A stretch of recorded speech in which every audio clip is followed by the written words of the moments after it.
तू घर जा और घर जाके मायरे का एक और कागज लेकर आ।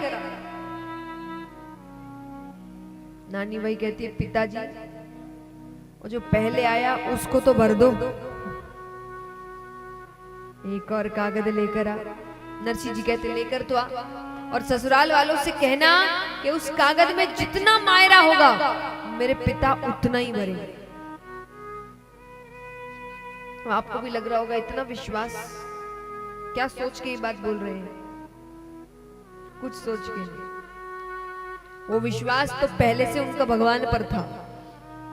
पर ये सब करने का अर्थ क्या है? जब व्यक्ति दुखी होता है ना, खास करके जब दुखी है, उसको खाली नहीं बैठना चाहिए। दुखी व्यक्ति कभी खाली नहीं बैठना चाहिए। खाली दिमाग, जोर से खाली दिमाग शैतान का घर। तो उनको लग रहा है कि ये बहुत ज्यादा दुखी है, अब इसको व्यस्त करना पड़ेगा, वरना फिर इसके दिमाग में ऐसे वैसे ख्याल, तो वो व्यस्त कर रहे हैं। तो नानी बाई को लगता है कि अब कुछ तो सोच समझ के बोल रहे होंगे। तो दौड़ती दौड़ती अपने परिवार के पास, जेठ जी के पास जाती है। जेठ जी मेरे पिताजी मायरे का एक और कागज मंगाए हैं। जेठ जी कहते हैं, जेठ जी ने कहा नाच कूद कर टूट कर भरे मोडियो पेट, मायरो क्या सू भरे यू कहे बाईरो जेठ। अपना पेट तू नाच कूद कर भरता है। जजक नारायणो बोलियो, नारायण जी के बीच में बोलने की आदत थी हर बात में। नारायण जी जैसे बच्चों के लिए कहावत है मारवाड़ी में, पहले कहावत सुनाती हूँ, समझ जाओ तो अच्छी बात, नहीं तो फिर समझाएंगे। कहावत है कि पोतड़ा में बिगड़ेड़ा धोतड़ा में भी नहीं सुधरे।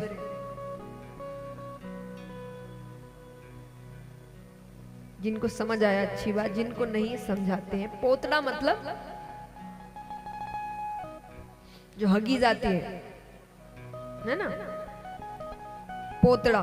बिगड़ेड़ा मतलब बिगड़ा हुआ, जो बिगड़ जाते हैं। धोतड़ा मतलब धोती।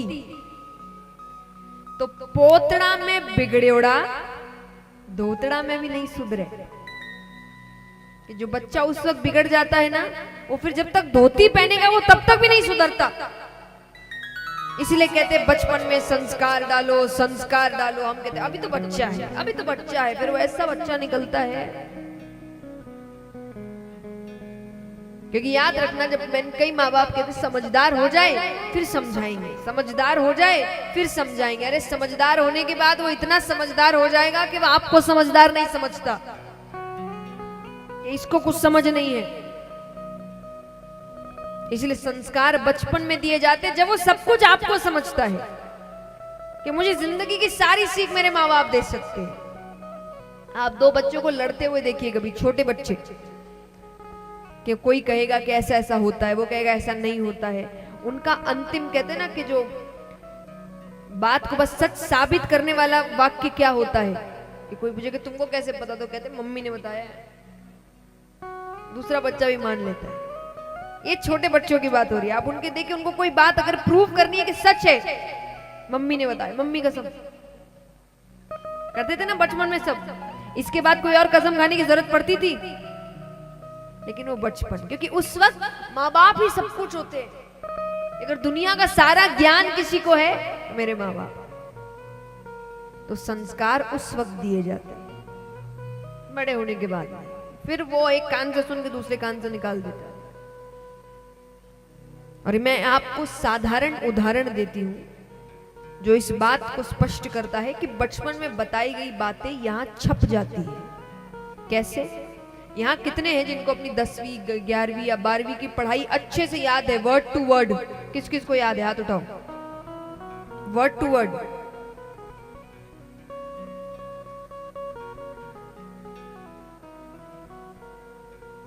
चलिए, अगर एक को भी और जो 11 12 अभी आसपास पास किए वो हाथ नहीं उठाना। चलिए, तो 2 हाथ उठे, ठीक है?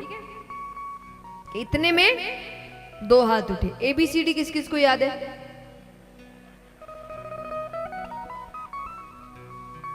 अब जो स्कूल में पढ़ाया जाता है ज्यादा वही पूछेंगे ना, देखिए स्कूल तो हम नहीं बदल सकते आएंगे वो दिन भी जब वापस गुरुकुल बनेगा पढ़ाया जाएगा। लेकिन तो ABCD किस किस को याद है?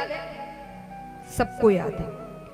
जो कुछ साल पहले की गई पढ़ाई सबको याद नहीं है, लेकिन जो सबसे पहली चीज सीखी थी वो सबको याद है।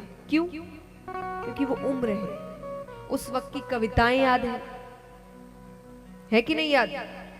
तो वो उम्र है। उस वक्त जो सिखा दिया ना वो यहाँ छप जाता है, वो जिंदगी भर याद रहता है। बाद की चीजें व्यक्ति भूलता है, बाद की चीजें फिर उसका काम अगर पड़ेगा तो याद होगा, काम नहीं पड़ा तो वो भूल जाएगा।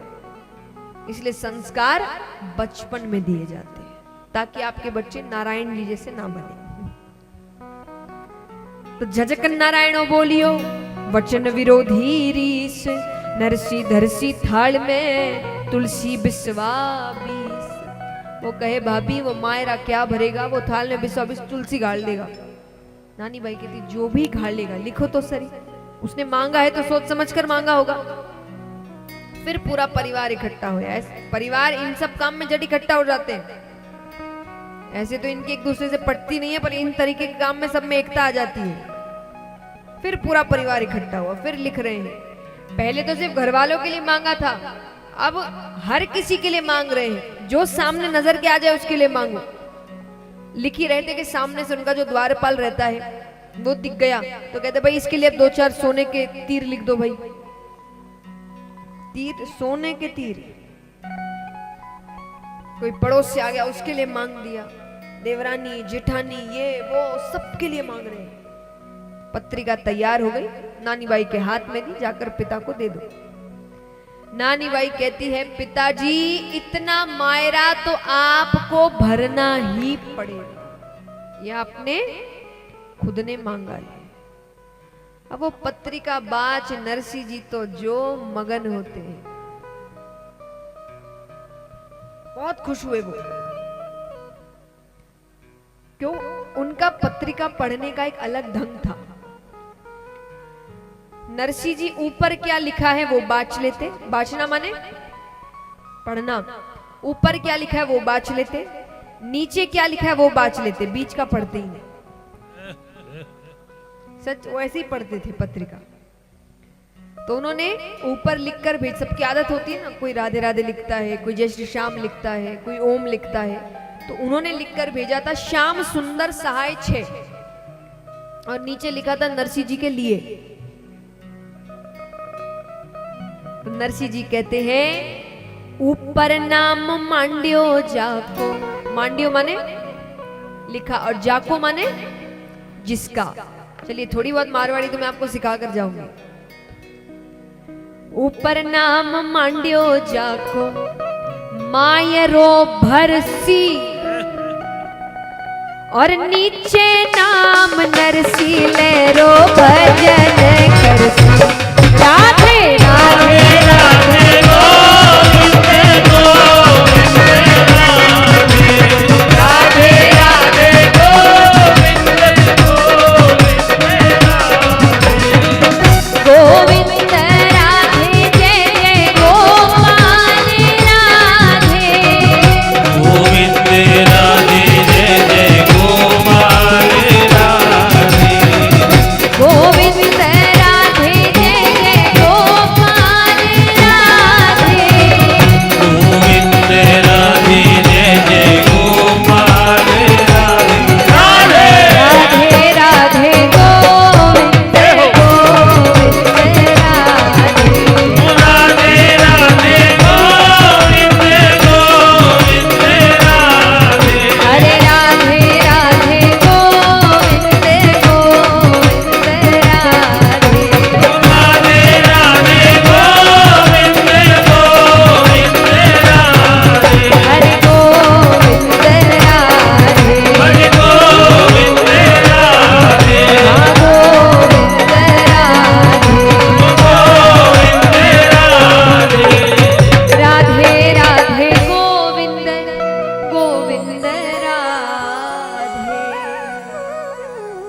नरसिंह जी तो खुश है। अब यहाँ पर नानी बाई के घर में क्या हो रहा है, नानी बाई की सासू मन में विचार कर रही है कि साधुओं को आकर 4 दिन हो गए, 4 दिन में किसी ने पानी तक का नहीं पूछा। यहाँ जो आप खड़े, आप बैठ जाइए, बैठ जाइए। नहीं, आप